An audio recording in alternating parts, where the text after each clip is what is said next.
কাৰকৰ যোগেদি আধুনিক অসমীয়া সাহিত্যত পাশ্চাত্য প্ৰভাৱ পৰিছে। আধুনিক অসমীয়া সাহিত্যৰ উদ্ভৱ আৰু বিকাশত পাশ্চাত্য প্ৰভাৱ এক গুৰুত্বপূৰ্ণ উপাদান হিচাপে বিবেচিত হৈছে। এই প্ৰভাৱ আহিছে বিভিন্ন কাৰকৰ যোগেদি। এই ক্ষেত্ৰত মুখ্যতঃ নাম ল'ব লাগিব পশ্চিমীয়া শিক্ষাৰ লগত সংঘটিত সম্পৰ্কৰ বিষয়ে। ঊনবিংশ শতিকাৰ চতুৰ্থ দশকত অৰ্থাৎ 1835 চনত ইষ্ট ইণ্ডিয়া কোম্পানীৰ শাসনাধীন সুবিশাল ভাৰতবৰ্ষৰ শিক্ষানীতি সম্পৰ্কে ইষ্ট ইণ্ডিয়া কোম্পানীৰ শাসন পৰিষদৰ সদস্য টমাছ বেবিংটন মেকলেই এক গুৰুত্বপূৰ্ণ সিদ্ধান্ত লৈছিল। ইয়াতো দুই পৰস্পৰ বিৰোধী দলৰ সৃষ্টি হৈছিল। কোম্পানীৰ গভৰ্ণৰ জেনেৰেল লৰ্ড আমহাৰ্ষ্ট সহিতে অন্যান্যসকলে প্ৰাচ্যদেশীয় পাঠ্যক্ৰম আৰু শিক্ষা ব্যৱস্থাৰ পুনৰ উজ্জীৱনত গুৰুত্ব দিছিল, যদিও ই ফলপ্ৰসূ হৈ নুঠিল। পুনৰ মুদ্ৰিত কৰা প্ৰাচ্যদেশীয় গ্ৰন্থসমূহ পাঠক আৰু ক্ৰেতাৰ অভাৱত এনেই পৰি ৰৈছিল। তেওঁলোকে কলিকতাত সংস্কৃত কলেজ স্থাপনৰো পোষকতা কৰিছিল, কিন্তু ৰাজা ৰামমোহন ৰায় প্ৰমুখ্যে অন্যান্য বুদ্ধিমান উদ্যোগী ভাৰতীয়ই পশ্চিমীয়া জ্ঞান বিজ্ঞানৰ প্ৰতিহে আগ্ৰহী হৈ উঠিছিল।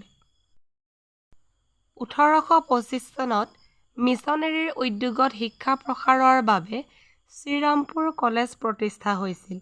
কলিকতাৰ অৱস্থাপন্ন লোকৰ সন্তানে ইংৰাজী শিক্ষা গ্ৰহণ কৰাৰ বাবে বহু ইংৰাজী বিদ্যালয় প্ৰতিষ্ঠিত হৈছিল।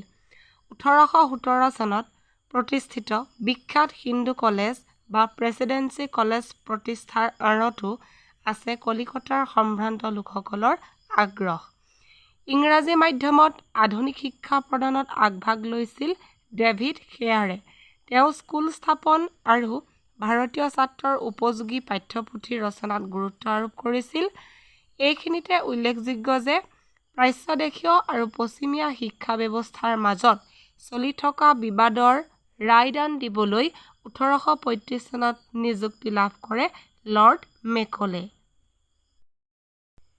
তেওঁলোকে পাকে প্ৰকাৰে সংস্কৃত বা আৰবী ভাষাতকৈ ইংৰাজী ভাষা শিক্ষা ব্যৱস্থাৰ বাবে অধিক উপযোগী বুলি ক'ব বিচাৰে। লৰ্ড মেকলে আত্মপ্ৰত্যয় আৰু অহংকাৰপূৰ্ণভাৱে মন্তব্য কৰিছিল, "A single shelf of a good European library was worth the whole native literature of India and Arabia." এটা ইউৰোপীয় গ্ৰন্থাগাৰৰ এটা মাত্ৰ চেল্ফৰ কিতাপৰ মূল্য ভাৰত আৰু আৰৱ দেশৰ সমগ্ৰ সাহিত্যতকৈ বেছি। ইংৰাজসকলৰ এনে মনোভাৱে গঢ়ি উঠাৰ গুৰিতে আছিল ইউৰোপত আধুনিক বিজ্ঞান প্ৰযুক্তিবিদ্যাৰ অগ্ৰগতি আৰু মানৱতাবাদী চিন্তাধাৰা।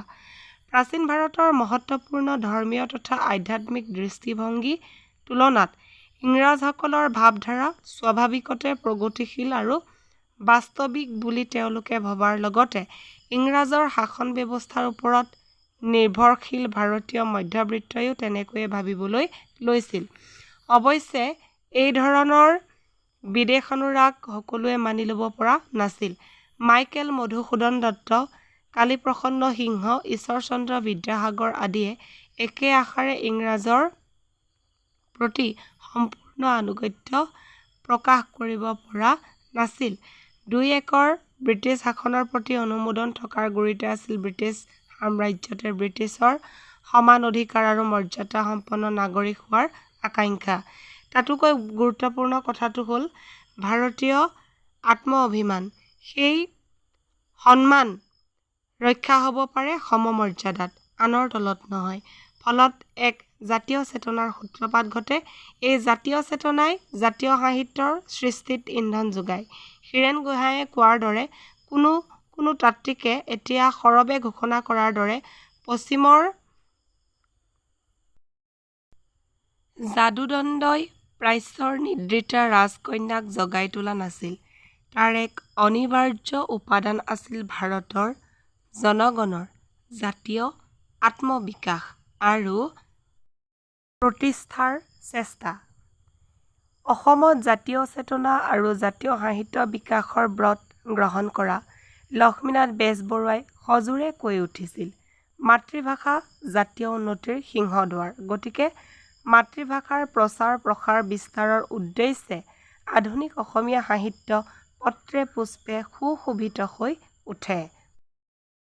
পশ্চিমীয়া শিক্ষাৰ সম্প্ৰসাৰণৰ ফলস্বৰূপে ইংৰাজসকলৰ নিজ ভাষাক শ্ৰেষ্ঠত্ব প্ৰদানৰ প্ৰয়াস আৰু এই প্ৰয়াসে ভাৰতীয়সকলৰ আত্মসন্মানত আঘাত কৰাত উদ্ভূত জাতীয় চেতনাই ভাৰতৰ জাতীয় সাহিত্যৰ বিকাশত বৰঙণি যোগায়।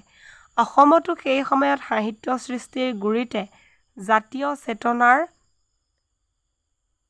বিকাশ অৰ্থাৎ নিজ ভাষা সাহিত্য বিকাশৰ স্বাৰ্থত কলিকতাত পঢ়িবলৈ যোৱা লক্ষ্মীনাথ বেজবৰুৱাহঁতৰ দৰে জাতীয় চেতনাৰে উদ্বুদ্ধ ছাত্ৰদল উঠি পৰি লাগে।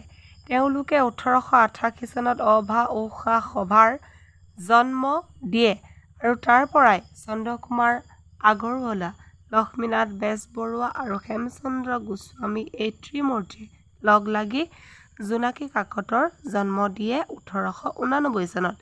এই কাকতৰ জৰিয়তে অসমীয়া ভাষা সাহিত্যক সম্পূৰ্ণৰূপে আধুনিক বা নব্য ৰূপ প্ৰদানৰ প্ৰচেষ্টাত ব্ৰতী হয় ত্ৰিমূৰ্তি সহিতে অন্যান্য সাহিত্যপ্ৰেমী ছাত্ৰসকল।